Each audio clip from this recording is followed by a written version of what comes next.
Wait until you hear the truth about cracking your knuckles. For years, many of us have been warned that this habit could lead to arthritis. But is this really true? Well, according to several scientific studies, the answer is no.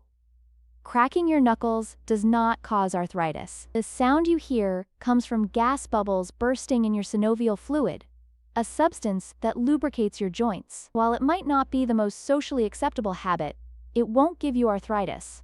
However, excessive knuckle cracking can lead to weaker grip strength over time. So, there's a surprising truth. Were you told this myth growing up? Share your experience in the comments below, and don't forget to hit subscribe for more myth-busting facts.